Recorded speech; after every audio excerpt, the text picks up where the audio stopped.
Greetings from sunny South Florida. It's time for the Palm Beach Podcast.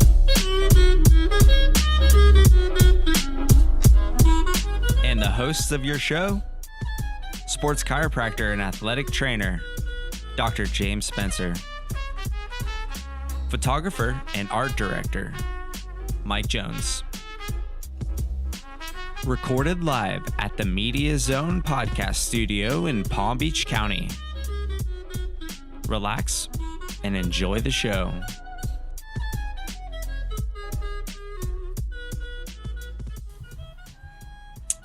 Hello and welcome to the Palm Beach Podcast. My name is Mike Jones. I'm here at Media Zone on Singer Island with my co-host, Dr. James Spencer. Always a pleasure to see you. Hey, absolutely. Happy weekday to you. Midweek day, drinking White Claws. And why don't you go ahead and introduce who we have in the studio with us today? Well, of course, a local legend. A lot of what he's doing in the community is raising awareness to the right things and creating a positive message. We got Greg Norman Jr. Welcome, bro. Mike James, thanks for having me here. Yeah, bro. Appreciate it. Yeah, man. Appreciate it. What do you think about Media Zone so far? It's a great spot. Very proud of you guys. This thing is awesome. Must be having a lot of fun in here. Yeah, shit. Hanging out with the boys and drinking White Claws?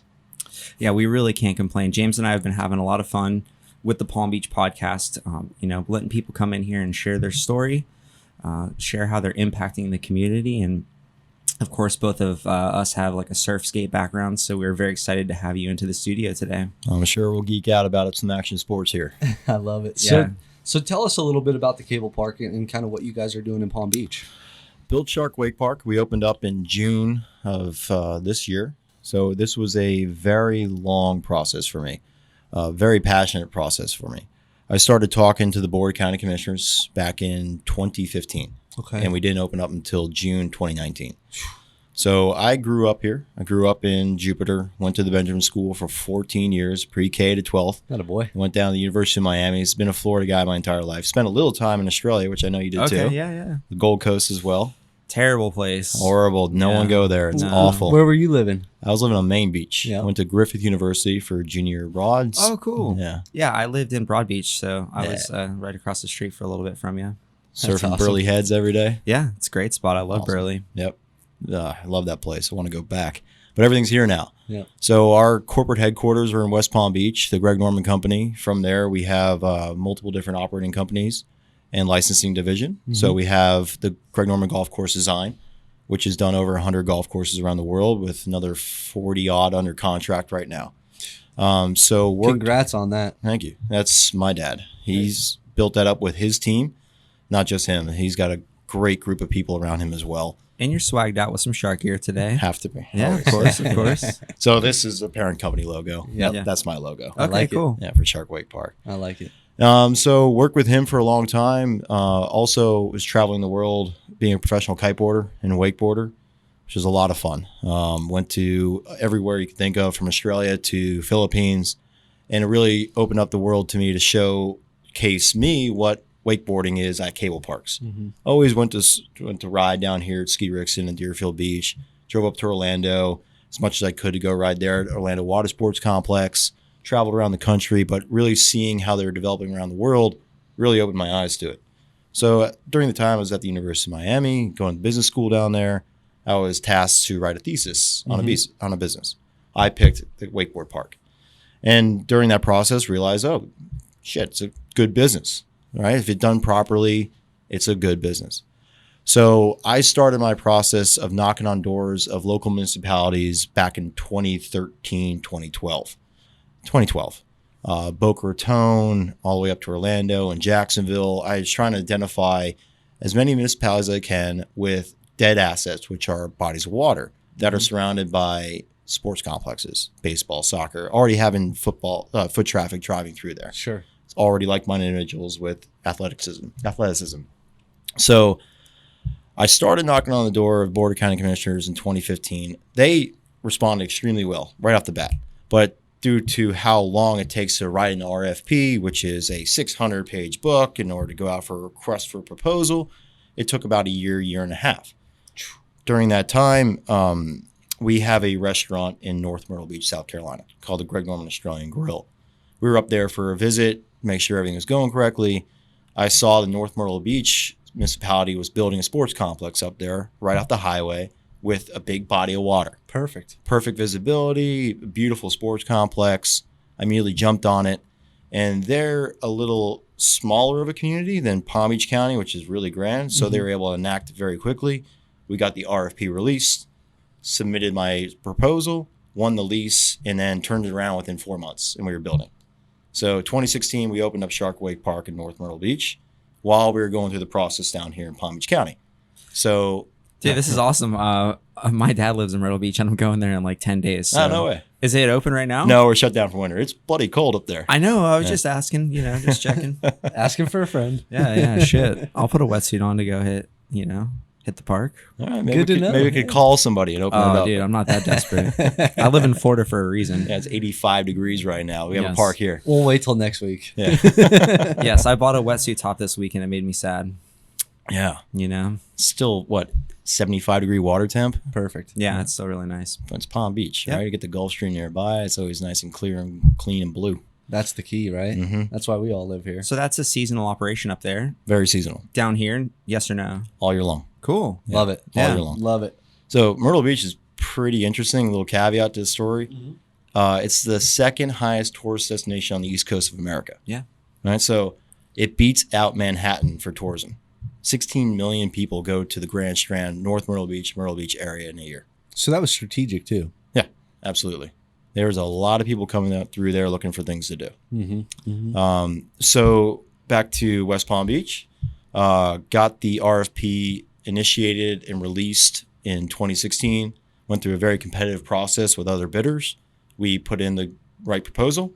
We won. 2017, we went through the lease and what the place was going to look like. 2018, we're going through the permitting process. And December 2018, we got the permit to break ground.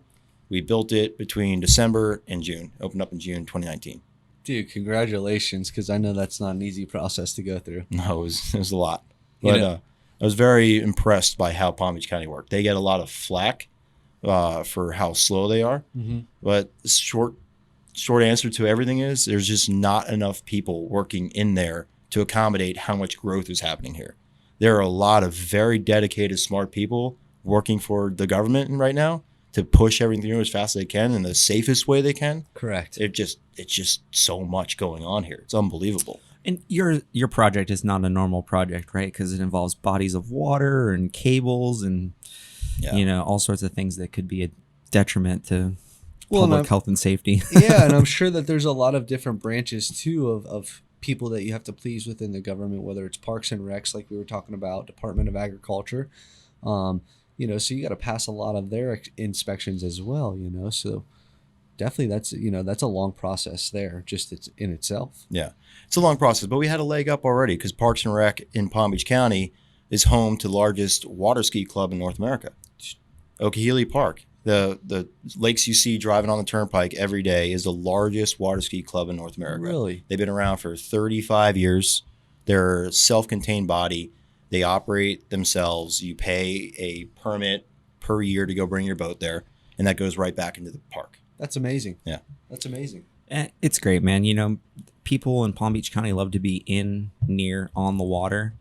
So for you guys to kind of identify that it also could fit, a business model, people in Palm Beach are going to want to go and be in sort of activities like this. So, it's really cool for you to have found the right spot, found the right business model, found a place that's warm most of the year. Right. That's a lot of moving parts. Yeah, it's very easy to get lost in this is a business. Yes, of course, it's a business. A lot of money's put into it, and there's a lot of people we've hired who rely on us to make sure the business is operating correctly so we keep them their salaries, right? Correct. But at the end of the day, it's the easiest way for an individual to get involved in water sports.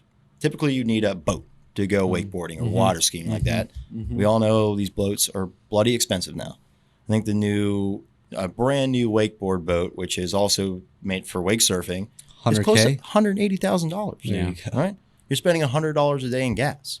So this allows everyone to open up the gates to get the masses involved with these water sports. And again, going back to what I saw traveling around the world, I've seen some amazing things. How these parks generate such an epic response from the community. see kids gravitate to them and become either focused on a business-oriented entrepreneurial mindset, to get encouraged by that, or become a professional athlete and end up traveling the world representing their country Correct. on a grand stage. It's very cool.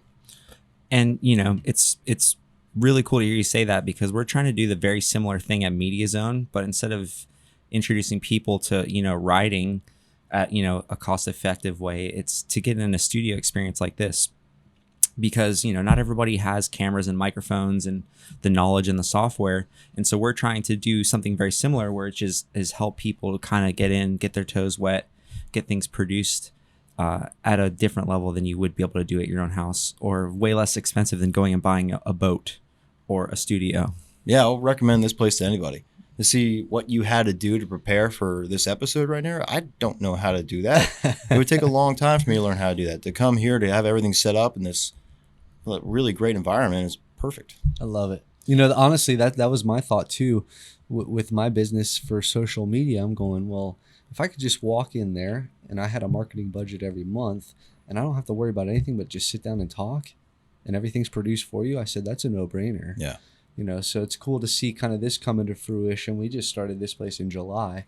So to see kind of how the ideas have proliferated and to see what we got today is pretty cool. Yeah, see how easy it is to reach people too, right, with your message. Correct. And podcasts, they've been around for a while, but now I think they've reached the mass, right? Oh, yeah. Reached critical scale. Mm-hmm. It's pretty cool to see how easy it is to have a conversation one-on-one with somebody, learn, to understand what everyone else is going through. And I mean, the amount of knowledge being passed through with podcasts right now is so cool. Yep. Well, and really, if you think about marketing at its core, it's just communication, right? And so if you're not good at communicating, you're probably not going to sell more than your competitors. And so, the more that you can get into a studio or to get in the mindset of creating content and documenting what you're doing, I think it's going to be, beneficial for all businesses going forward. And, it's nearly 2020. If you haven't, It's crazy. If you don't have a Right. video promoting your business or do live streams or do all these things, your competitors are. Yeah, you're behind the 8 ball already. And what's the number one marketing tool possible? Word of mouth conversation. Yes, sir. Right? If you could put out the greatest content, produce content in the world, but people know it's produced. This is real. This is talking back and forth, looking each other in the eye, having a good time, and spreading each other's awareness of what everyone's doing. Mm-hmm. And we are still waiting on our sponsorship from White Claw. Hey. We're That right there, that's pulling, pretty good. pulling some strings in the corporate ladder here. We're going to make it work. There you go. It's a great seller for us at Shark Wake Park. Yeah, it's cool. Just as a fellow small business owner, I guess your operation's a little bit bigger than ours, but still, there's a lot that you learn in your first year, right? Like I'm sure you can say that you've learned more in the last year than you probably learned in the last 5. Oh, no doubt. And from what I've seen with my dad, what he's going through with his international corporation, he's always learning too. Mm-hmm. Every day. Mm-hmm. And you have to surround yourself with those people that are going to teach you. There's no way you're going to be able to do everything.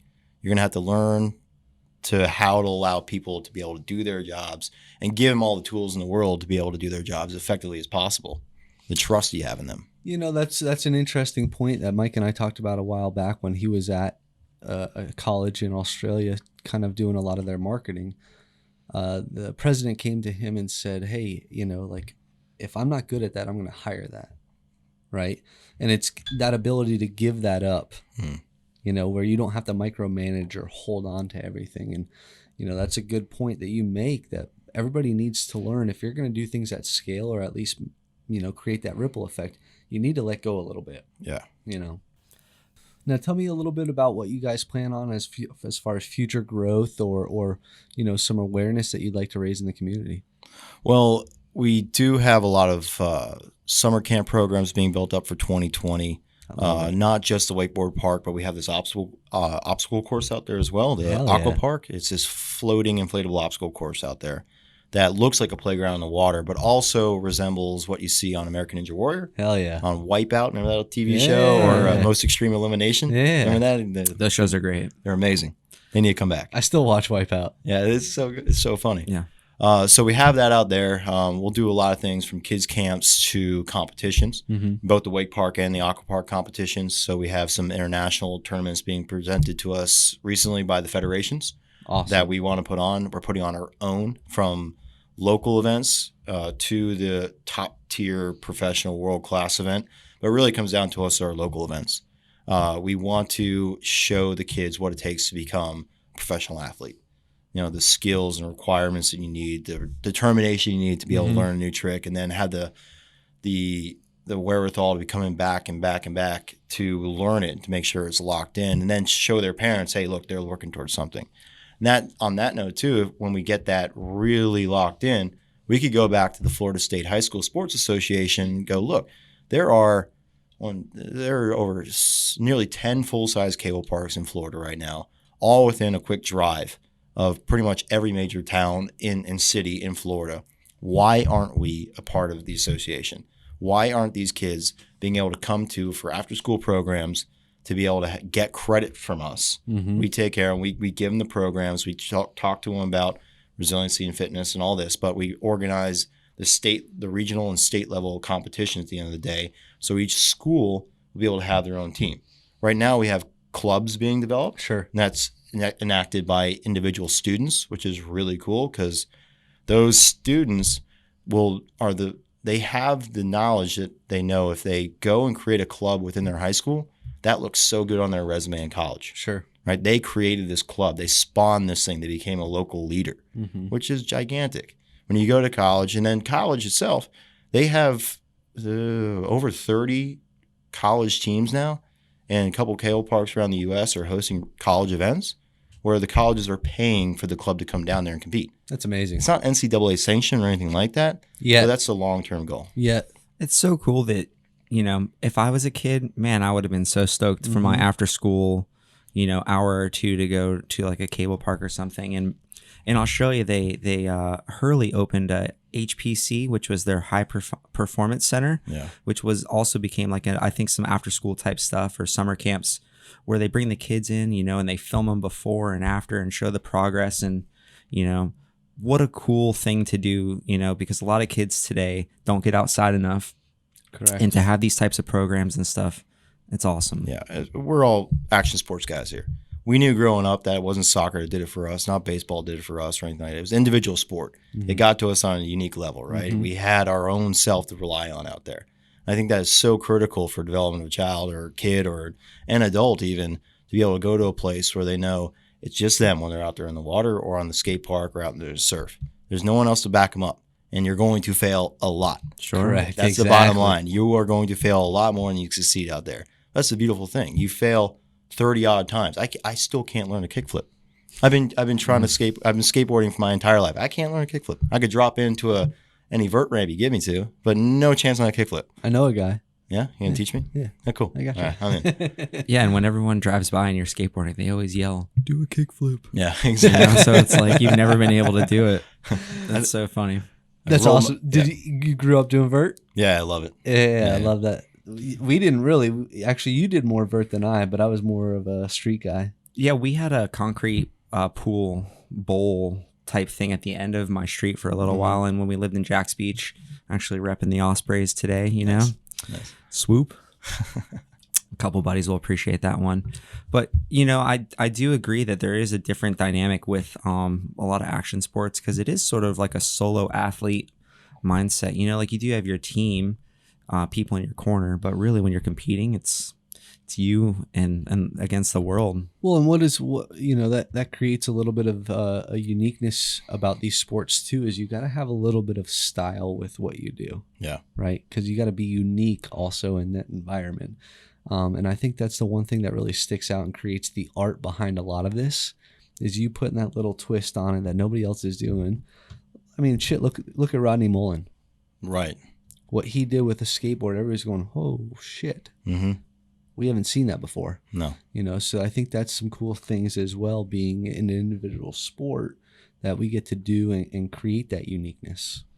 So talk a little bit about the experience of someone living in Palm Beach that wants to come and ride this park. Maybe they've got a little bit of experience being behind the boat, but never been to a cable park before. Right. So I'll definitely say that we pride ourselves on classifying Shark Wake Park as the place to go in order to get into the sport. Yeah. Right. We have a great facility for the world-class rider, but we are the place to go in order to learn.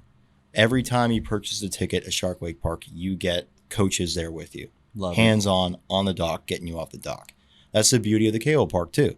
You're there right next to someone who's an expert in the field, as opposed to being behind the boat. You know how it is. They throw you behind the boat goes off 80 feet away behind the rope. You're all alone. Maybe someone's nice enough to sit in the water next to you to help you get up, maybe, but you're plowing through the water. No one's talking to you. They're yelling you across the way. You're worried that, oh shit, I'm taking up everyone's time. The boat's got to circle around and pick me up. I'm wasting all this fuel. At the park, you show up. We take care of you. We have all the gear necessary for you to ride. We take care of you out there. I love that, man. I love that model. And so the cable actually kind of creates like a new way to compete too, right? Because when it was boat only, it would be like wake to wake, and maybe you would run off and hit like a ramp or a rail. Yeah. But with the cable, it's all ramps and rails, right? Like there's no wake that you're hitting. Yeah. The run for the boat was run down the run, wake to wake, has many tricks you could throw in the wake. Then you'll have a fun box, which is an up ramp to a tiered rail on top. Then you have a flat bar, then you have a kicker hit, and then you have a double up at the end, right? Yeah. That was it. The run. That is it. Still to this day. Maybe they don't have the sliders in to this day. I don't know anymore. But the cable park, I like how you said it before. It's an art form. I mean, you have every different type of feature imaginable out there. You have kicker hits, which is similar to wake, but it's also a double up every time you hit it. Right. So you're going a lot bigger. And then you have the air tricks. Air tricks are a very unique thing behind the cable because you use your strength and your technique to slingshot yourself up in the air. And if you are never seen a cable park before and you go there for the first time, you can see some kid do a 270 backside nose press on, 270 off with a tail tap, right?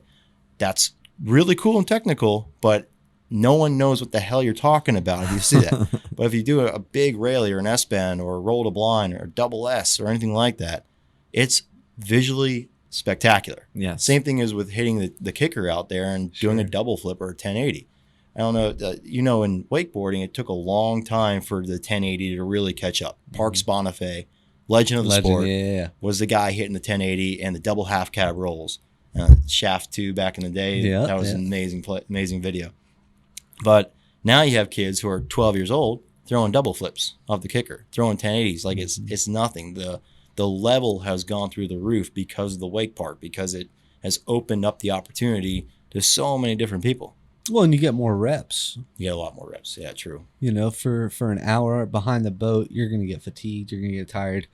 You got to get the board on, get the board off. Here, it's like, all right, you slip in, you slip out, and if you fall, it's easy. You get picked right back up, So I think that's quality as well. Yeah. And the other thing that I like that you mentioned is when you have an expert there, it creates a little bit of confidence too. Yeah. Right? Having the right people around, kind of boosting a young kid who may be new to the sport.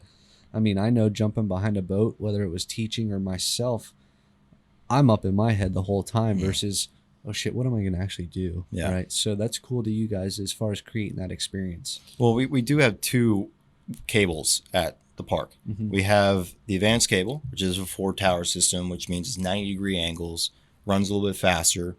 That's our advanced cable. That's our black diamond run. Okay. Then we have the other cable, which is our bunny slope. It runs really slow. It runs at 15 miles an hour. It has 5 towers, so it's a really open angle to get around, so it's easier to turn around the cable.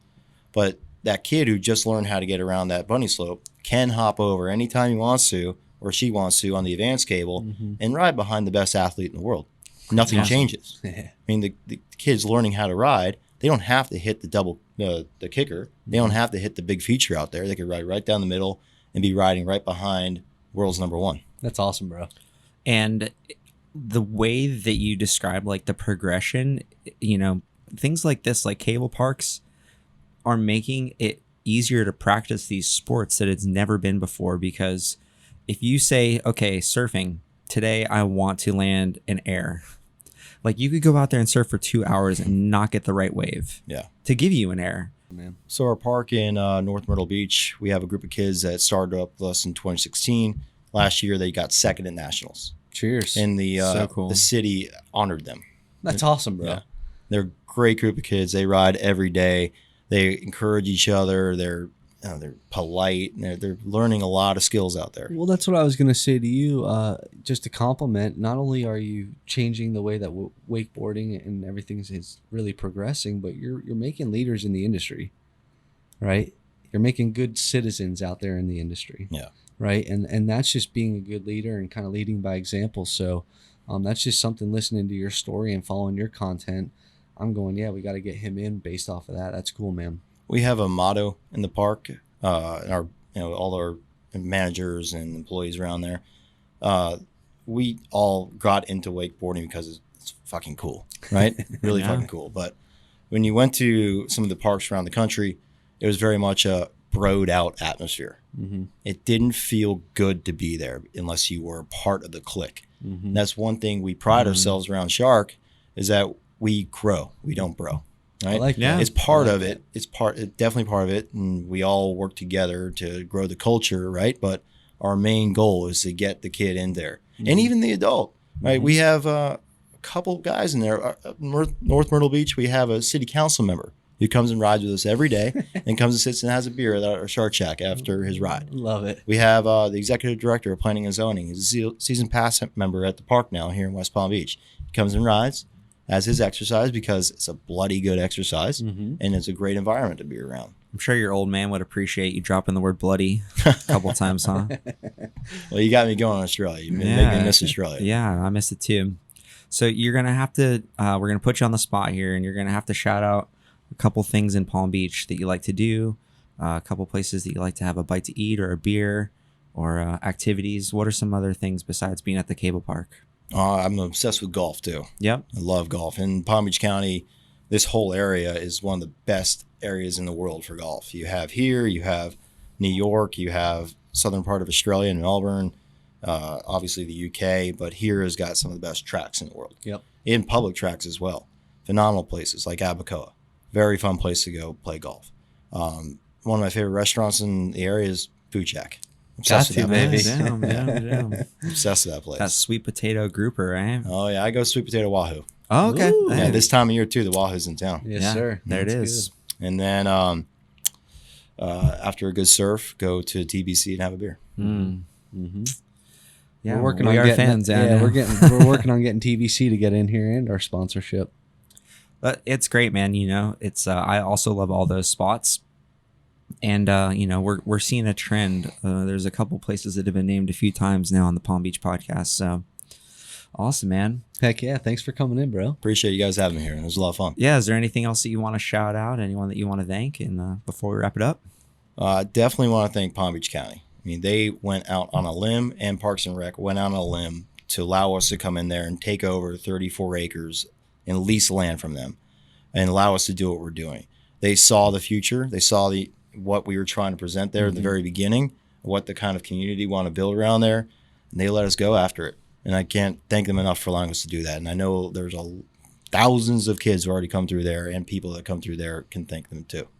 well, you know, just from meeting you today and hearing you share your story, I can't wait to recommend people to go and to go ride it as well. Like I've seen it on social media, but you know, you putting the story behind it really, you know, it makes it seem like a place that, you know, I want to go and see the culture and community you're building there.